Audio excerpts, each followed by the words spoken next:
राधे कृष्ण राधे कृष्ण। त्याग का, सांख्य सिद्धांत का, फल सहित वर्ण धर्म का, उपासना सहित ज्ञान निष्ठा का, भक्ति सहित निष्काम कर्म योग का एवं गीता के महात्म्य का वर्णन। गीता के दूसरे अध्याय के 11वें श्लोक से गीता के उपदेश का आरंभ हुआ।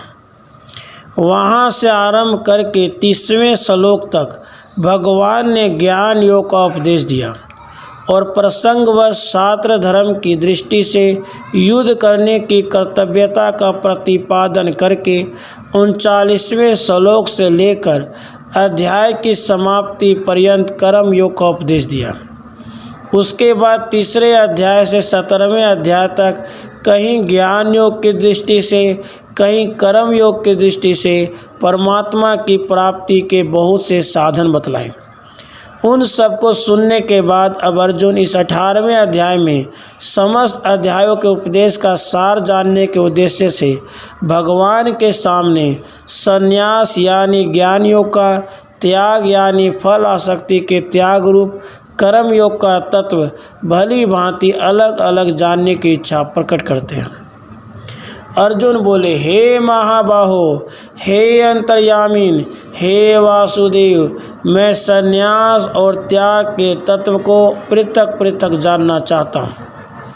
श्री भगवान बोले, कितने ही पंडित जन तो काम्य कर्मों के त्याग को संन्यास कहते हैं तथा दूसरे विचार कुशल पुरुष सब कर्मों के फल के त्याग को त्याग कहते हैं। कई एक विद्वान ऐसा कहते हैं कि कर्म मात्र दोष युक्त है इसलिए त्यागने के योग्य हैं, और दूसरे विद्वान यह कहते हैं कि यज्ञ, दान और तपरूप कर्म त्यागने योग्य नहीं है। इस प्रकार संन्यास और त्याग के विषयों में विद्वानों के भिन्न भिन्न मत बतलाकर अब भगवान त्याग के विषय में अपना निश्चय बतलाना आरंभ करते हैं। हे पुरुष श्रेष्ठ अर्जुन, संन्यास और त्याग इन दोनों में से पहले त्याग के विषय में तू मेरा निश्चय सुन, क्योंकि त्याग सात्विक, राजस और तामस भेद से 3 प्रकार का कहा गया है। यज्ञ, दान, तपरूप कर्म त्याग करने के योग्य नहीं है, बल्कि वह तो अवश्य कर्तव्य है, क्योंकि यज्ञ, दान और तप ये तीनों ही कर्म बुद्धिमान पुरुषों को पवित्र करने वाले हैं। इसलिए हे पार्थ, इन यज्ञ, दान और तपरूप कर्मों को तथा और भी संपूर्ण कर्तव्य कर्मों को आसक्ति और फलों का त्याग करके अवश्य करना चाहिए। यह मेरा निश्चित किया हुआ उत्तम मत है। अब 3 श्लोकों में कर्म से उपयुक्त 3 प्रकार के त्यागों के लक्षण बतलाते हैं। निषिद्ध और काम्य कर्मों का तो स्वरूप से त्याग करना उचित ही है, परंतु नियत कर्म का स्वरूप से त्याग उचित नहीं है, इसलिए मोह के कारण उसका त्याग कर देना तामस त्याग कहा गया है। जो कुछ कर्म है वह सब दुख रूपी है, ऐसा समझकर यदि कोई शारीरिक क्लेश के भय से कर्तव्य कर्मों का त्याग कर दे तो वह ऐसा राजस त्याग करके त्याग के फल को किसी प्रकार भी नहीं पाता। हे अर्जुन, जो शास्त्र विहित कर्म करना कर्तव्य है, इसी भाव से आसक्ति और फल का त्याग करके किया जाता है, वही सात्विक त्याग कहा जाता है। उपयुक्त प्रकार से सात्विक त्याग करने वाले पुरुष का निषिद्ध और काम्य कर्मों को स्वरूप से छोड़ने में और कर्तव्य कर्मों के करने में कैसा भाव रहता है, इस जिज्ञासा पर सात्विक त्यागी पुरुष की अंतिम स्थिति के लक्षण बतलाते हैं। जो मनुष्य अकुशल कर्म से तो द्वेष नहीं करता और कुशल कर्म में आसक्त नहीं होता, वह शुद्ध सत्वगुण से युक्त पुरुष संशय रहित, बुद्धिमान और सच्चा त्यागी है। क्योंकि शरीरधारी किसी भी मनुष्य के लिए संपूर्णता से सब कर्मों का त्याग किया जाना शक्य नहीं है, इसलिए जो कर्म फल का त्यागी है वही त्यागी है यह कहा जाता है। कर्म फल का त्याग न करने वाले मनुष्यों के कर्मों का तो अच्छा, बुरा और मिला हुआ, ऐसे 3 प्रकार का फल मरने के पश्चात अवश्य होता है। किंतु कर्म फल का त्याग कर देने वाले मनुष्यों के कर्मों का फल किसी काल में भी नहीं होता। पहले श्लोक में अर्जुन ने संन्यास और त्याग का तत्व अलग अलग जानने की इच्छा प्रकट की थी। उसका उत्तर देते हुए भगवान ने दूसरे और तीसरे श्लोकों में इस विषय पर विद्वानों के भिन्न भिन्न मत बतलाकर अपने मत के अनुसार 4 श्लोक से 12वें श्लोक तक त्याग का यानी कर्म योग का तत्व भली भांति समझाया। अब संन्यास का यानी सांख्य योग का तत्व समझाने के लिए पहले सांख्य सिद्धांत के अनुसार कर्मों की सिद्धि में 5 हेतु बतलाते हैं। हे महाबाहो, संपूर्ण कर्मों की सिद्धि के लिए 5 हेतु कर्मों का अंत करने के लिए उपाय बतलाने वाले सांख्य शास्त्र में कहे गए हैं, उनको तू भली भांति मुझसे सुन। हे महाबाहो, संपूर्ण कर्मों की सिद्धि के ये 5 हेतु कर्मों का अंत करने के लिए उपाय बतलाने वाले सांख्य शास्त्र में कहे गए हैं, उनको तो मुझसे भली भांति जान। इस विषय में अर्थात कर्मों की सिद्धि में अधिष्ठान और कर्ता तथा भिन्न भिन्न प्रकार के कारण एवं नाना प्रकार के अलग अलग चेष्टाएं और वैसे ही 5वां हेतु देव है। मनुष्य मन, वाणी और शरीर से शास्त्रानुकाल अथवा विपरीत जो कुछ भी कर्म करता है उसके ये 5 कारण हैं। मनुष्य मन, वाणी और शरीर से शास्त्र अनुकूल अथवा विपरीत जो कुछ भी कर्म करता है उसके ये 5 कारण हैं। इस प्रकार सांख्य योग के सिद्धांत से समस्त कर्मों की सिद्धि के अधिष्ठान आदि 5 कारणों का निरूपण करके अब वास्तव में आत्मा का कर्मों से कोई संबंध नहीं है, आत्मा सर्वथा शुद्ध, निर्विकार और अकर्ता है, यह बात समझाने के लिए आत्मा को कर्ता मानने वाले की निंदा करके अकर्ता मानने वाले की स्तुति करते हैं। परंतु ऐसा होने पर भी जो मनुष्य अशुद्ध बुद्धि होने के कारण उस विषय में यानी कर्मों के होने में केवल शुद्ध स्वरूप आत्मा को कर्ता समझता है, वह मलिन बुद्धि वाला अज्ञानी यथार्थ नहीं समझता। जिस पुरुष के अंतःकरण में मैं करता हूँ ऐसा भाव नहीं है तथा जिसकी बुद्धि सांसारिक पदार्थों में और कर्मों में लिपायमान नहीं होती, वह पुरुष इन सब लोगों को मारकर भी वास्तव में न मारता है और न पाप से बनता है। इस प्रकार संन्यास ज्ञान योग का तत्व समझाने के लिए आत्मा के अकर्तापन का प्रतिपादन करके अब उसके अनुसार कर्म के अंग प्रत्यंगों को भली भांति समझाने के लिए कर्म प्रेरणा, कर्म संग्रह और उनके सात्विक आदि भेदों का प्रतिपादन करते हैं। ज्ञाता, ज्ञान और ज्ञेय ये 3 प्रकार की कर्म प्रेरणा है और कर्ता, करण और क्रिया यह 3 प्रकार के कर्म संग्रह है। गुणों की संख्या करने वाले शास्त्र में ज्ञान, कर्म तथा कर्ता गुणों के भेद से 3 प्रकार के कहे गए हैं, उनको भी तुम मुझसे भली भांति सुन। जिस ज्ञान से मनुष्य पृथक पृथक सब भूतों में एक अविनाशी परमात्म भाव को विभाग रहित समभाव में देखता है, उस ज्ञान को तो सात्विक जान। किंतु जो ज्ञान अर्थात जिस ज्ञान के द्वारा मनुष्य संपूर्ण भूतों में भिन्न भिन्न प्रकार के नाना भावों को अलग अलग जानता है, उस ज्ञान को तू राजस जान। परंतु जो ज्ञान एक कार्य रूप शरीर में ही संपूर्ण के सदृश आसक्त है तथा जो बिना युक्ति वाला तात्विक अर्थ से रहित है, तुच्छ है, वह तामस कहा गया है। जो कर्म शास्त्र विधि से नियत किया हुआ कर्तापन के अभिमान से रहित है, फल न चाहने वाले पुरुष द्वारा बिना राग द्वेष के किया गया है, वह सात्विक कहा जाता है। जो कर्म बहुत परिश्रम से युक्त होता है तथा भोगों को चाहने वाले पुरुष द्वारा या अहंकार युक्त पुरुष द्वारा किया जाता है, वह कर्म राजस कहा गया है। जो कर्म परिणाम, हानि, हिंसा और सामर्थ्य को न विचार कर केवल अज्ञान से आरंभ किया जाता है वह तामस कहा जाता है।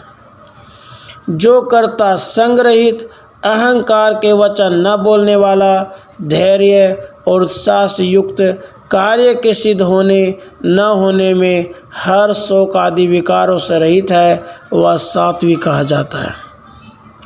जो कर्ता आसक्ति से युक्त, कर्मों के फल को चाहने वाला और लोभी है और दूसरों को कष्ट देने के स्वभाव वाला, अशुद्धाचारी और हर शोक से लिप्त है वह राजस कहा गया है।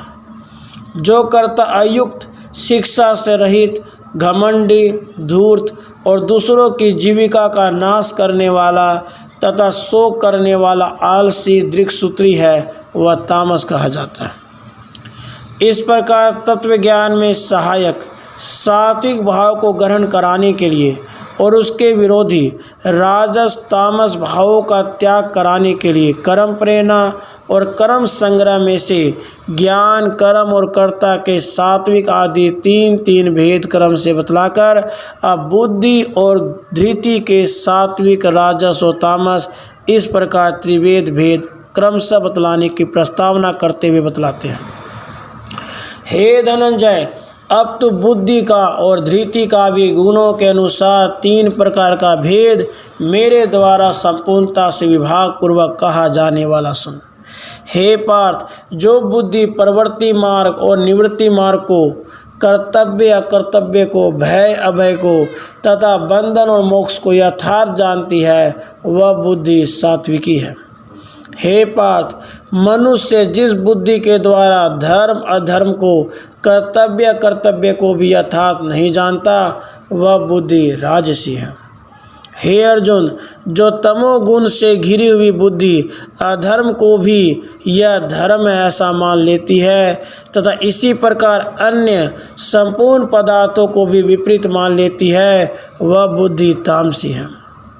हे पार्थ, जिस अविचारिणी धारण शक्ति से मनुष्य ध्यान योग के द्वारा मन, प्राण और इंद्रियों की क्रियाओं को धारण करता है वह धृति सात्विकी है। परंतु हे पृथा पुत्र अर्जुन, फल की इच्छा वाला मनुष्य जिस धारण शक्ति के द्वारा अत्यंत आसक्ति से धर्म, अर्थ और कामों को धारण करता है वह धारण शक्ति राजसी है। हे पार्थ, दुष्ट बुद्धि वाला मनुष्य जिस धारण शक्ति के द्वारा निद्रा, भय, चिंता और दुख को तथा उन्मत्ता को भी नहीं छोड़ता अर्थात धारण किए रहता है वह धारण शक्ति तामसी है। इस प्रकार सात्विकी बुद्धि और धृति का ग्रहण तथा राजसी तामसी का त्याग करने के लिए बुद्धि और धृति के सात्विक आदि 3 भेद कर्म से बतलाकर अब जिसके लिए मनुष्य समस्त कर्म करता है उस सुख के भी सात्विक, राजस और तामस इस प्रकार 3 भेद कर्म से बतलाते हैं। हे भरत श्रेष्ठ, अब 3 प्रकार के सुख को भी तू मुझसे सुन। जिस सुख में साधक मनुष्य भजन, ध्यान और सेवा आदि के अभ्यास से रमण करता है और जिससे दुखों के अंत को प्राप्त हो जाता है, जो ऐसा सुख है वह आरंभ काल में यद्यपि विष के तुल्य प्रतीत होता है परंतु परिणाम में अमृत के तुल्य है। इसलिए वह परमात्मा विषयक बुद्धि के प्रसाद से उत्पन्न होने वाला सुख सात्विक कहा गया है। जो सुख विषय और इंद्रियों के संयोग से होता है वह पहले भोग काल में अमृत के तुल्य प्रतीत होने पर भी परिणाम में विष के तुल्य है, इसलिए वह सुख राजस कहा गया है। जो सुख भोग काल में तथा परिणाम में भी आत्मा को मोहित करने वाला है वह निद्रा, आलस्य और परमार्थ से उत्पन्न सुख तामस कहा गया है। पृथ्वी में या आकाश में अथवा देवताओं में तथा इनके सिवा और कहीं भी ऐसा कोई भी सत्व नहीं है जो प्रकृति से उत्पन्न इन 3 गुणों से रहित हो। इस अध्याय के 4 से 12वें श्लोक तक भगवान ने अपने मत के अनुसार त्याग और त्यागी के लक्षण बतलाए।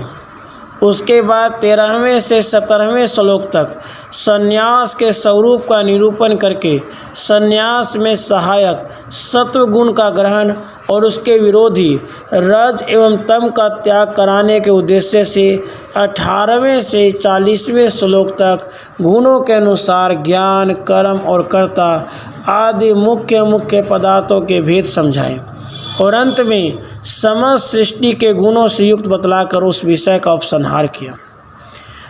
वहाँ त्याग का स्वरूप बतलाते समय भगवान ने यह बात कही थी कि नियत कर्मों का स्वरूप से त्याग उचित नहीं है, अपितु नियत कर्मों को आसक्ति और फल के त्याग पूर्वक करते रहना ही वास्तविक त्याग है। किंतु वहाँ यह बात नहीं बतलाई कि किसके लिए कौन सा कर्म नियत है। अतएव अब संक्षेप में नियत कर्मों का स्वरूप त्याग के नाम से वर्णित कर्मयोग में भक्ति का सहयोग और उसका फल परम सिद्धि की प्राप्ति बतलाने के लिए पुनः उसी त्याग रूप कर्मयोग का प्रकरण आरंभ करते हैं। हे परंतप, ब्राह्मण, क्षत्रिय और वैश्यों के, शूद्रों के कर्म स्वभाव से उत्पन्न गुणों द्वारा विभक्त किए गए हैं। अंतःकरण का निग्रह करना, इंद्रियों का दमन करना, धर्म पालन के लिए कष्ट सहना, बाहर भीतर से शुद्ध रहना, दूसरों के अपराधों को क्षमा करना, मन, इंद्रिय और शरीर को सरल रखना, वेद, शास्त्र, ईश्वर, परलोक आदि में श्रद्धा रखना, वेद शास्त्रों का अध्ययन अध्यापन करना और परमात्मा के तत्व का अनुभव करना, ये सब के सब ही ब्राह्मणों के स्वाभाविक कर्म है। शूरवीरता, तेज, धैर्य, चतुरता, युद्ध में न भागना, दान देना, स्वामी भाव, ये सब के सभी क्षत्रिय के स्वाभाविक कर्म है। खेती, गोपालन, क्रय विक्रय रूप सत्य व्यवहार, ये वैश्य के स्वाभाविक कर्म है। सब वर्णों की सेवा करना शूद्र का स्वाभाविक कर्म है। इस प्रकार चारों वर्णों के स्वाभाविक कर्मों का वर्णन करके अब भक्ति युक्त कर्मयोग का स्वरूप और फल बतलाने के लिए उन कर्मों का किस प्रकार आचरण करने से मनुष्य अनायास परम सिद्धि को प्राप्त कर लेता है, यह बात 2 श्लोक में बतलाते हैं। अपने अपने स्वाभाविक कर्मों में तत्परता से लगा हुआ मनुष्य भगवत प्राप्ति रूप परम सिद्धि को प्राप्त हो जाता है। अपने स्वाभाविक कर्म में लगा हुआ मनुष्य जिस प्रकार से कर्म करके परम सिद्धि को प्राप्त होता है, उस विधि को तो सुन। जिस परमेश्वर से संपूर्ण प्राणियों की उत्पत्ति हुई है और जिससे समस्त जगत व्याप्त है, उस परमेश्वर की अपने स्वाभाविक कर्मों द्वारा पूजा करके मनुष्य परम सिद्धि को प्राप्त हो जाता है।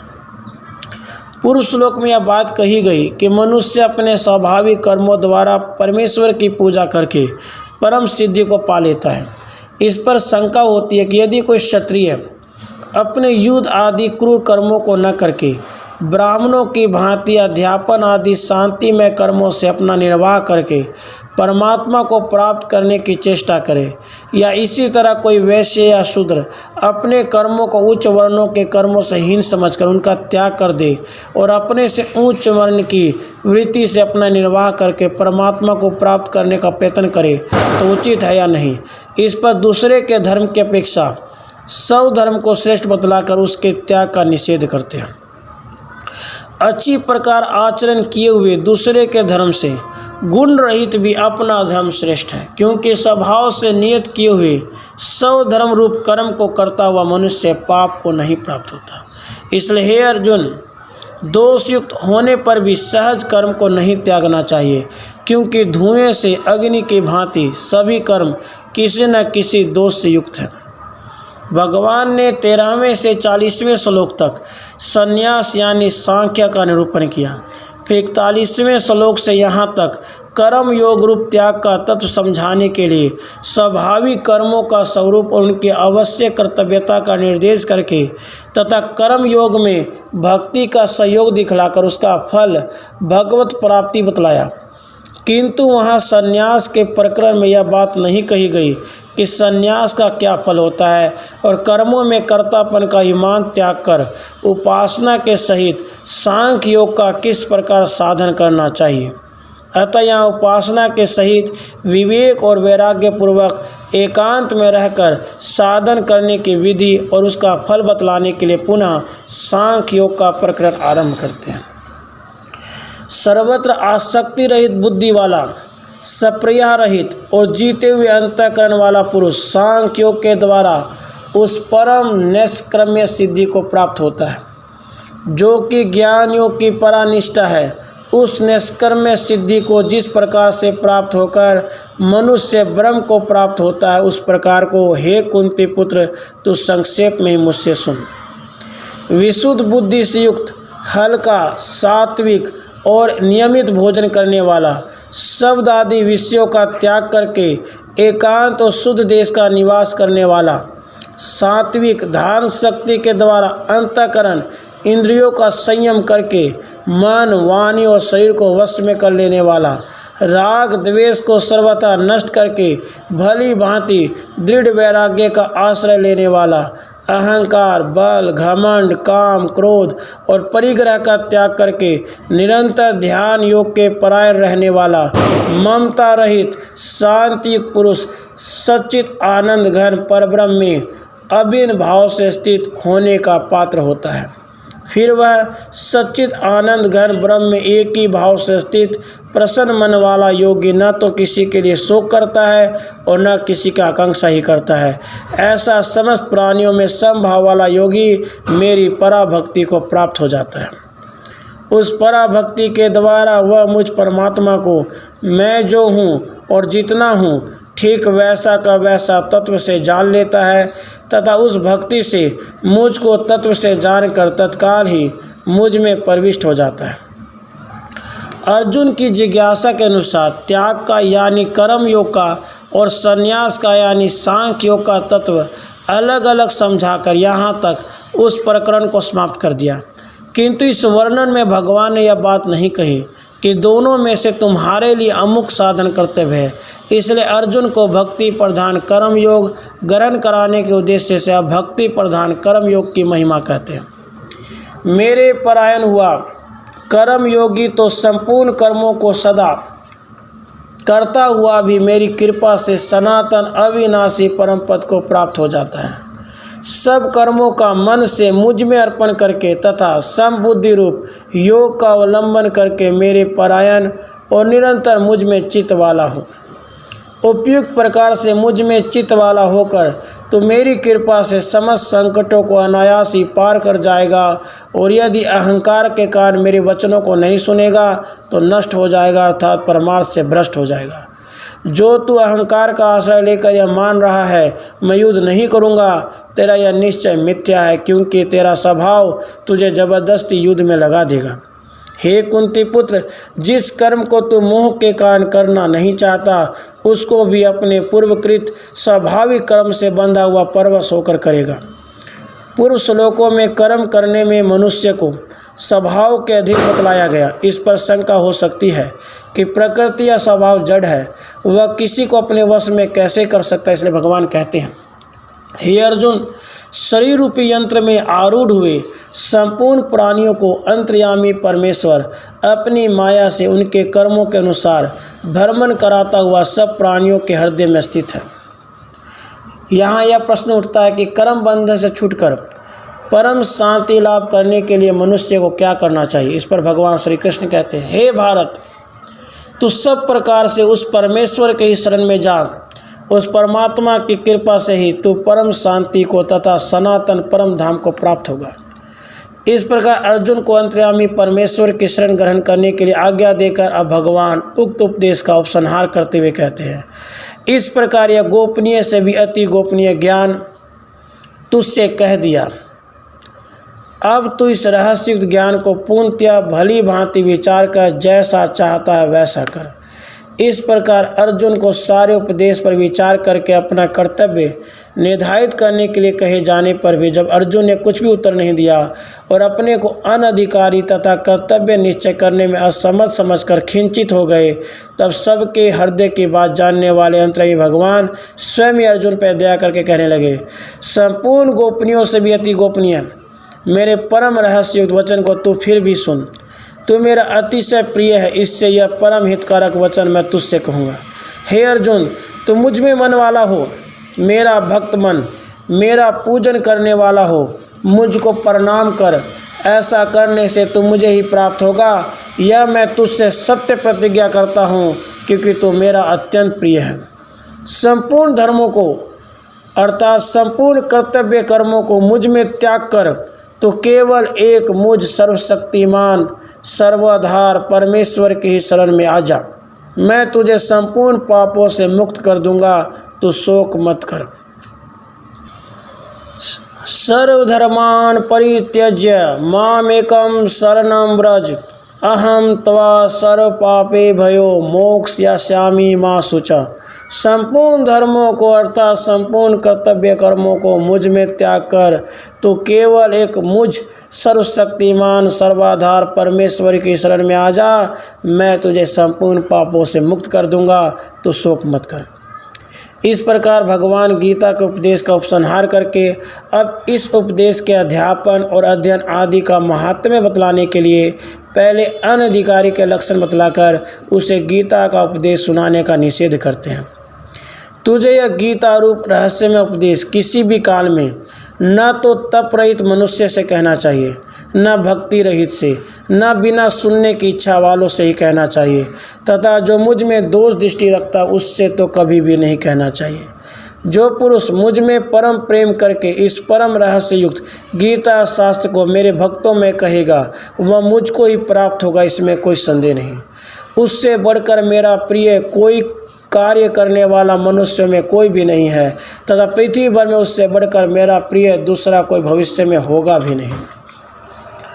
इस प्रकार उपयुक्त 2 श्लोकों में गीता शास्त्र का श्रद्धा भक्ति पूर्वक भगवत भक्तों में विस्तार करने का फल और महत्व बतलाया, किंतु सभी मनुष्य इस कार्य को नहीं कर सकते। इसका अधिकारी तो कोई बिरला ही होता है। इसलिए अब गीता शास्त्र के अध्ययन का महत्व बतलाते हैं।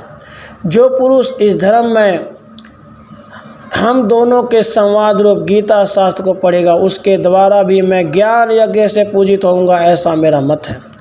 इस प्रकार गीता शास्त्र के अध्ययन का महात्म्य बतलाकर अब जो उपयुक्त प्रकार से अध्ययन करने में असमर्थ है ऐसे मनुष्य के लिए उसके श्रवण का फल बतलाते हैं।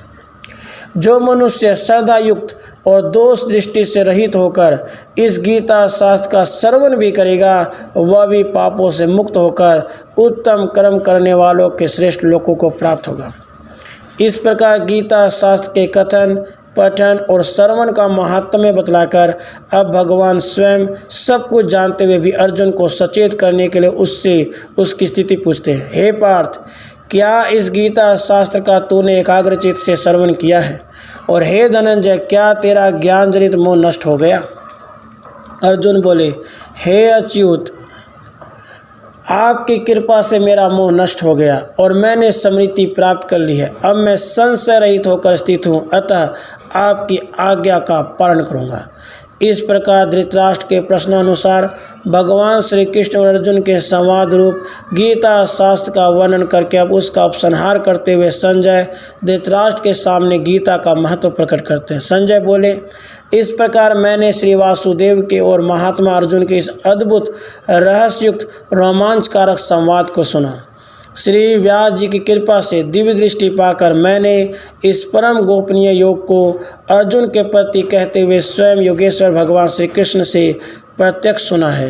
हे राजन, भगवान श्री कृष्ण और अर्जुन के इस रहस्ययुक्त कल्याणकारक और अद्भुत संवाद को पुनः पुनः स्मरण करके मैं बार बार हर्षित होता हूँ। हे राजन, श्री हरि के इस अच्युत अत्यंत विलक्षण रूप को मैं पुनः पुनः स्मरण करके मेरे चित्त में महान आश्चर्य होता है और मैं बार बार हर्षित हो रहा हूँ।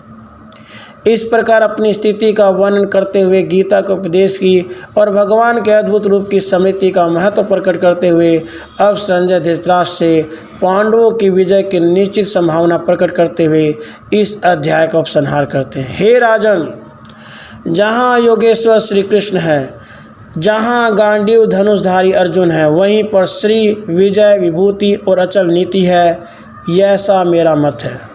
यत्र योगेश्वरः कृष्णो यत्र परार्थो धनुर्धरः तत्र श्री विरजयो भूर्ति ध्रुवा नीतिर्मति मर्म। यत्र योगेश्वर कृष्णो यत्र पार्थो धनुर्धर तत्र श्री विरजयो भूर्ति ध्रुवा नीतिर्मति मम। यत्र योगेश्वर कृष्णो यत्र पार्थो धनुर्धर तत्र श्री विरजयो भूर्ति ध्रुवा नीतिर्मति मर्म। हे राजन, जहाँ योगेश्वर श्री कृष्ण हैं, जहाँ गांडीव धनुषधारी अर्जुन हैं, वहीं पर श्री विजय विभूति और अचल नीति है, ऐसा मेरा मत है। राधे कृष्ण राधे कृष्ण।